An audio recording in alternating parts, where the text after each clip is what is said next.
인도의 국빈 방문 중인 문재인 대통령이 나렌드라 모디 인도 총리와 정상회담을 가지고 양국의 경제 협력을 더 확대하기로 했습니다. 또 정상 차원의 상호 방문을 정례화하면서 다양한 분야의 정부 간 교류와 또 문화 협력 사업을 추진하겠다고 밝혔는데요. 관련 내용 김은기 한국외대 인도어과 겸임 교수 연결해서 이야기 나눠보도록 하겠습니다. 교수님 나오셨습니까? 네, 여기 있습니다. 네, 안녕하세요. 교수님. 지금 인도에 계신 거죠? 예. 예. 정상회담이 열렸던 델리를 어제 떠나와서 지금은 인도 서부에 있는 산업도시 푸네에 있습니다. 아, 예, 그렇군요. 저희도 계속해서 문재인 대통령이 3박 4일 일정으로 인도를 국빈 방문 중인 것을 보도해드리고 있는데요. 현지 분위기 좀 전해주시죠. 예, 여기 현지 인도의 분위기는 다분히 인도 입장을 앞세운 한인도 정상회담의 소식을 전하고 있기는 하지만 당초 우려했던 것과는 달리 정상 간에 많은 스킨십이 있어서 시중의 관심이 좀 높아졌다는 것을 여기 현지 언론 보도나 마주치는 인도 사람들의 인사말에서 느낄 수가 있었습니다. 예. 문재인 대통령이 어제 나렌드라 모디 인도 총리와 정상회담을 가지고 경제 분야를 비롯한 양국 간 협력 강화 방안을 논의를 했거든요. 특히 상호 보완적인 네. 경제 구조를 활용해서 무역이나 인프라 분야에서 상생 번영을 이루기로 했는데 인도라는 이 나라가 우리 경제에서 어떤 분야에 또 어떤 시장이라고 할 수 있을까요? 전 세계 누구나 동의하는 거대한 시장이라는 명제 앞에서는 똑같습니다만은 예. 우리는 십수년 전부터 인도를 좀 떠오르는 거대한 시장이라고 수식하고 있었는데 사실은 지금도 여전히 떠오르고 있다고 얘기를 하고 있습니다.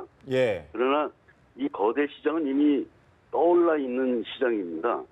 이러한 시장에서 선점 기회를 갖는 그러한 것이 아니라 우리가 이 떠올라 있는 시장에서 경쟁을 헤쳐가면서 우리의 이익을 구해내야 되는 그러한 어려운 시장이죠. 그럼에도 불구하고 우리 한국 경제에서는 이 거대한 시장에서 떠오르는 시장에서 우리가 거머쥐어야 되는 강인성이 있는 절대 시장이기도 합니다. 예, 인도의 성장 속도 또 잠재된 경쟁력 같은 경우는 계속해서 이야기가 되고 있는데요. 포스트 차이나 이렇게 봐도 좀 손색이 없지 않겠습니까? 네, 당연합니다. 그렇게 받아들여야 됩니다. 앞서 언급했듯이 인도는 절대 시장으로서 포스트 차이나가 맞습니다. 예. 그 앞서 이미 떠오른 시장이라고 했었는데 그동안 사실 우리나라 사람들의 인식이 인도는 약간 좀 후진하다 이렇게 생각하시는 분도 많았었고 인도의 성장 가능성에 비해서 인도 시장이 좀 소홀하지 않았나 싶은데 좀 어떻게 보십니까? 사실 좀 근거 없는 자신감으로 인도를 홀대까지 하지 않았나 그렇게 생각합니다. 우리 내부에는 인도를 다루는 전문 행정기구도 없었고 지금도 없지만은 전문 인력을 양성하는 데에서도 소홀한 것이 이제까지 기업이나 정부 모두에 의해서 발견됩니다. 예. 그러나 좀 다행이라고 할 수 있는 것은 이번 문재인 대통령의 국빈 방문이 이 국빈 방문을 준비하는 과정에서 이제까지 소홀했다라는 과거의 이러한 자만을 좀 자각하고 있다는 점이 좀 긍정적으로 볼 수 있다는 점입니다. 예, 하지만 뭐 역으로 인도 입장에서도 우리나라보다는 오히려 일본에 더 우선순위를 두지 않았나 싶은데 어떻게 보십니까? 사실 당연한 입장입니다. 인도 입장에서는 여러 산업 분야에서 인도로서 취할 수 있는 경제적 이득이 한국보다는 일본에 더 있다는 것을 인도가 이미 알고 있고 또 실제로 관계에서 그러한 효과를 보고 있습니다. 네. 한 예로 본다면은 일본 ICT 시장에 진출한 인도 기업이 약 한 110개 정도 되는데 그에 비해서 한국에는 지금 한 1000개 정도밖에 진출돼 있지 않다는 것으로도 우리가 알 수 있습니다. 예, 상당히 교수님 말씀 들어보니까 인도 시장이 좀 매력적이다 이렇게 생각이 드는데 지금 인도에는 LG나 현대자동차, 삼성전자 같은 주요 대기업들이 진출해 있습니다. 문재인 대통령이 삼성전자 신공장 준공식에 참석하기도 했었는데 인도와의 이 경제 협력이 실질적으로 우리에게 이익이 되려면 앞으로는 좀 어떤 방향으로 나아가야 된다고 보십니까?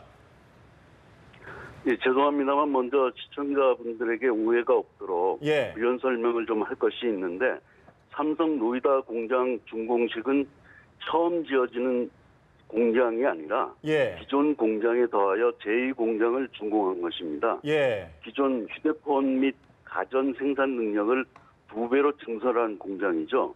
예. 이건 중요한 의미가 있습니다.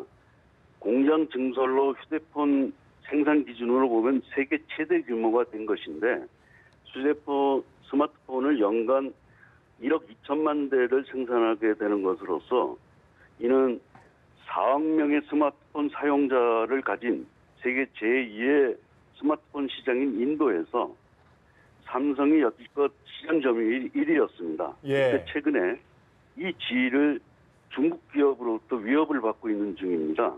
이를 지켜내기 위해서 공장을 증설하는 그런 전략적 투자가 일어난 것이 공장 준공식을 가진 그 결과입니다. 네. 여기서 우리가 이해할 수 있는 것은 인도 시장에서의 경제 협력 방향은 한국 기업만의 무대가 아니다 이런 것이죠. 이 거대한 시장에서 생존하기 위해서는 이제 전후방 효과를 국내 경제에 도움을 주기 위해서는 이렇게 성장하는 인도 시장과 더불어서 우리 진출한 기업들도 지속적으로 성장할 수 있는 그런 현지 경영의 완성이 이제는 우리한테 필요한 시기입니다. 예. 예, 더욱더 관심을 가져야 된다는 이런 말씀이시군요. 알겠습니다. 말씀 여기까지 네, 듣도록 그렇습니다. 하겠습니다. 네, 말씀 고맙습니다. 네, 감사합니다. 네, 김은기, 감사합니다. 김은기 한국외대 인도학과 겸임교수 연결해서 이야기 나눠봤습니다.